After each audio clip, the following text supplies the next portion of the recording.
Pandian store சீரியலில் அடுத்து வர எபிசோடில் கோர்ட்டில் வந்து தங்கமயில் இருந்துட்டு நான் என் மாமா கூட சேர்ந்து வாழ்ந்தால் மட்டும் போதும் அப்படின்ற மாதிரி சொல்லிடுறாங்க. அதுக்கு அடுத்ததாக ஜட்ஜி ஒரு பக்கம் குழம்பி போயிருக்காரு. இவங்க என்னடனா சேர்ந்து வாழணும்னு சொல்கிறாங்க. ஆனால் அதே குற்றத்தை என் பொண்ணை கொடுமை பண்ணுறாங்கன்னு சொல்லி இந்த அம்மா வேற கம்ப்ளைண்ட் கொடுத்துருக்காங்க. இதில் எது உண்மை எது பொய் அப்படியே சொல்லிட்டு விசாரிக்கவும் இங்கே பாருங்கள், மயில் வந்து சேர்ந்து வாழணும்னு ஆசைப்படுறாங்க. ஆனால் இவங்க மயிலை வந்து ரொம்பவே கொடுமை பண்ணிகிட்ருக்காங்க. வயசு வித்தியாசமாக இருக்குது, படிப்பு இல்லை, வேலைக்கும் போக முடியாது, குழந்தைய வேற அபார்ஷன் பண்ணியிருக்காங்க அப்படின்னு சொல்லிட்டு இப்படி மயிலோட லாயர் இருந்துட்டு எக்கச்சக்கமான பொய்யை வந்து சொல்லிடுறாங்க.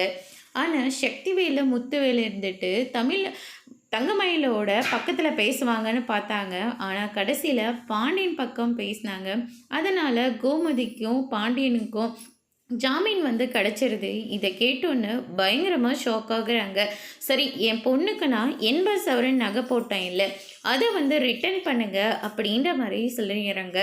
மீனாவும் ராஜியும் ஒரு பக்கம் இருந்துட்டு போட்டதே கவரிங் நகை, இதை வேற ரிட்டர்ன் பண்ண சொல்லியிருக்காங்க. நம்மளால் அந்த நகையை பற்றின விஷயத்தையும் சொல்ல முடியாமல் இருக்கும். அதே ஒரு மாதிரி குற்ற உணர்ச்சியாகவே இருக்குது அப்படின்ற மாதிரி சொல்லிடுறாங்க.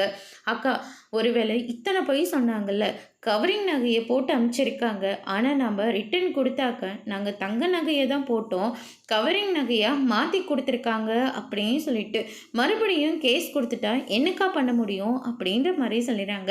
இதை கேட்டு உடனே மீனா வந்து பயங்கரமாக ஷாக் ஆகுறாங்க. அதோடு முடிச்சிருக்காங்க.